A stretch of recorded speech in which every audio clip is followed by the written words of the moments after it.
সড়কের বেহাল দশায় ভোগান্তি পোহাচ্ছেন হাজারো মানুষ। সবচেয়ে বিপাকে স্কুলগামী শিশু ও রোগীরা। পণ্য পরিবহনেও রয়েছে ভোগান্তি। খানাখন্দ আর কাদা ভরা রাস্তায় পা পিছলে পড়ে যাওয়া নিত্য ঘটনা। সম্প্রতি স্থানীয়রা সড়কটি নির্মাণের দাবিতে করেছেন মানববন্ধনও। এ সময় প্রতিবাদ জানিয়ে সড়কে রোপণ করা হয় ধান। এখানে 10-12 বছর থেকে আসে দেখি পানি কাদাই বেশি, খুবই চলাচল অসুবিধে। নৌকার সময় তো নৌকাও ধরে খুব অসুবিধে, নৌকাও পাওয়া যায় না। পার্শ্ববর্তী দুইটা ইউনিয়ন আছে, চর আলাতুলি এবং শাহজাহানপুরের সংযোগ রাস্তা হচ্ছে এটা।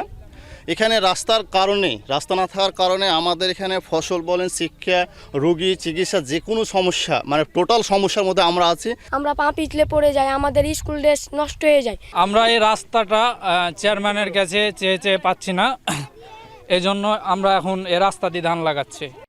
জনপ্রতিনিধিদের দাবি, এলজিইডি সহ সংশ্লিষ্ট দপ্তরে একাধিকবার আবেদন করা হলেও কোনো ব্যবস্থা নেয়নি তারা। চেয়ারম্যানকে বলছি, চেয়ারম্যান বলছে যে আমার কাছে তো বেশি রাস্তা নাই, এখন ধরেন আসছে 2000 ফিট, এখন আর অন্য জায়গাতে দিয়েছে 1500, এখানে দিয়েছে 200 ফিট, কার্যকরে তার পারা যাচ্ছে না। এলজিটিকে বলছি, কইছে আপনারা ওপরে জানান, ওপরে চিঠি দিছি, ওপরে কইছে যে আমাদের কাছে কাজ কাম নাই, এখন আমরা যাবো কোথায়?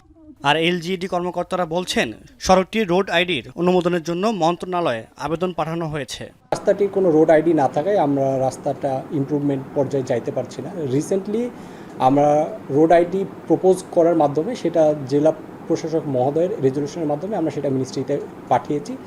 সেটা রোড আইডি গ্যাজেটভুক্ত হলেই আমরা খুব শীঘ্রই রাস্তাটা কোনো প্রকল্পের ডিপিপিতে অন্তর্ভুক্ত করে রাস্তাটা ইমপ্রুভমেন্ট করতে পারবো। দ্রুত সড়কটি নির্মাণ হলে ভোগান্তি কমে আসবে বলে আশা স্থানীয়দের। এখন চাঁপাইনবাবগঞ্জ।